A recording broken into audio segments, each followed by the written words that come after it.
Le flash d'information locale, présenté par Laura Sahin.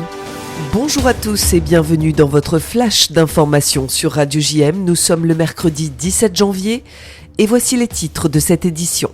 46 586 bébés sont nés en Provence en 2023, le chiffre le plus bas depuis la Seconde Guerre mondiale. Le nombre de naissances a reculé de 6% dans notre région. En cause, la baisse du taux de fécondité, mais aussi l'inquiétude face à l'avenir. La conjoncture économique, le contexte de guerre et le réchauffement climatique freinent l'envie d'avoir des enfants. Les salariés de la blanchisserie Pamar dans le 15e arrondissement sont en grève depuis lundi. Ils accusent la direction de racisme et d'harcèlement.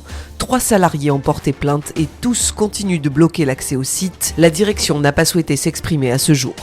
Hier, au Palais de la Bourse avait lieu la 5e édition du concours Plus belle la vitrine de Marseille, organisé par l'association Commerce Positif et soutenu par la Chambre de commerce et d'industrie Aix-Marseille-Provence. Ce concours a pour but de valoriser les commerces ayant enchanté le public avec leur décoration pendant les fêtes de Noël. Marie-Pierre Cartier, présidente de l'association Commerce Positif, nous dévoile les noms des lauréats. Je suis ravie de vous annoncer aujourd'hui les gagnants du concours Plus belle la vitrine 5e édition. Pour le prix public, la cure gourmande. Pour le prix de l'esprit de Noël, Begin de Lib. Pour le prix de la créativité, Onium. Pour le prix du voyage en Méditerranée, les navettes des Acoules. Gagne pour eux une jolie croisière TFC, une cure thermale Promicea, une nuit d'hôtel au No, un atelier style. Enfin, nous sommes ravis car 273 commerçants ont participé avec un grand engouement. Ce concours prend beaucoup d'ampleur et je suis ravie d'illuminer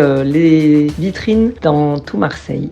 Côté sport, la section basket du stade marseillais Université Club est pleine de promesses. L'apport de Michael Pietrus en tant que vice-président amène de la crédibilité à un projet naissant. Carlos Cardozo, président de la section, nous en dit plus sur un avenir réjouissant qui s'annonce pour le basket marseillais. Il s'est confié au micro de Jordan Toiti. L'idée, c'est de booster le basket ici dans la région. Et donc là, on est sur des phases de développement. Et Mike, en tant qu'ambassadeur NBA pour l'Europe, en fait, grâce à lui, on a cette opportunité de collaborer en direct avec la NBA. Le potentiel existe maintenant depuis quelques années.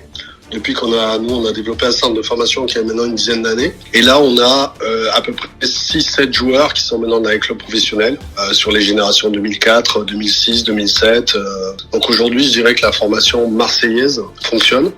Et on a des talents qui peuvent s'exporter au niveau national, mais aussi au niveau international. Le basket est une vraie opportunité pour eux. On essaie de vraiment développer un club à l'image de la ville. La formation peut être dispensée dans les clubs existants actuels, mais l'idée, ce serait qu'à terme, il y ait un club marseillais, peu importe le nom que ça porterait, mais que ce club-là émerge avec les couleurs de la ville et l'identité de la ville. C'est ça qui est prioritaire pour nous. Un peu comme les Spartiates, une identité propre avec une équipe professionnelle. En parlant de Spartiates, hier soir, ils ont disputé leur match face à Anglet. L'équipe marseillaise, 4e au classement, était attendue au tournant face aux avant-derniers. Un score unanime de 4-0. Les Spartiates l'emportent. De nombreux supporters se sont déplacés pour apprécier la rencontre. Ils donnent leurs impressions d'après-match au micro de Nathan Sperling. Alors moi, je découvrais ce soir et je me suis régalé.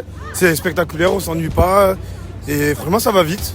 J'aime bien, j'ai adoré. L'ambiance était folle, on a pu faire une hola et franchement, l'ambiance était folle, le match était fou. Non, en vrai, c'était bien parce qu'on reste 4e et pour une première année en Ligue Magnus, c'est super. C'est une bonne année, franchement, c'est incroyable. C'était trop cool, il y avait une ambiance de malade, les Spartiates forever. En plus, on a lancé une hola et tout le monde a suivi, donc du coup, c'était hyper fun.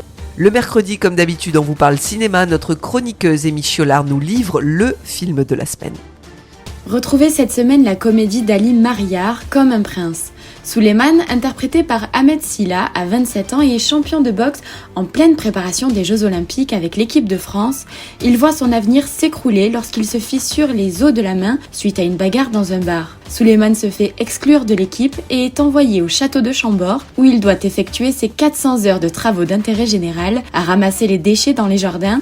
D'abord insensible au lieu, Souleymane finit par s'intéresser au château, à ceux qui y travaillent et notamment à Eddie, la responsable événementielle, qui va l'embarquer dans un autre univers. Mais sa rencontre avec Mélissa, une jeune ado au talent exceptionnel pour la boxe, va remettre en question ses projets. Mélissa, t'as un vrai talent. Laisse personne te faire croire que tu peux pas devenir qui tu veux dans la vie. La météo est bien plus chaude aujourd'hui avec 14 degrés ce matin et jusqu'à 16 degrés cet après-midi sur notre belle cité phocéenne.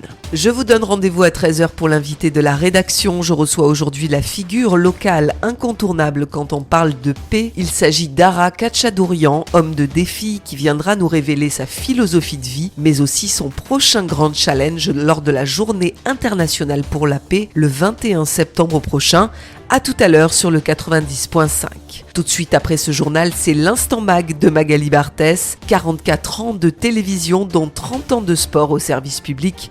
Gérard Rolls a marqué de nombreuses générations jusqu'à même avoir sa marionnette au Guignol de l'info. Il était dernièrement l'invité du club AMP24 pour y donner une conférence intitulée « Les petites et grandes anecdotes qui ont fait les Jeux Olympiques et Paralympiques ».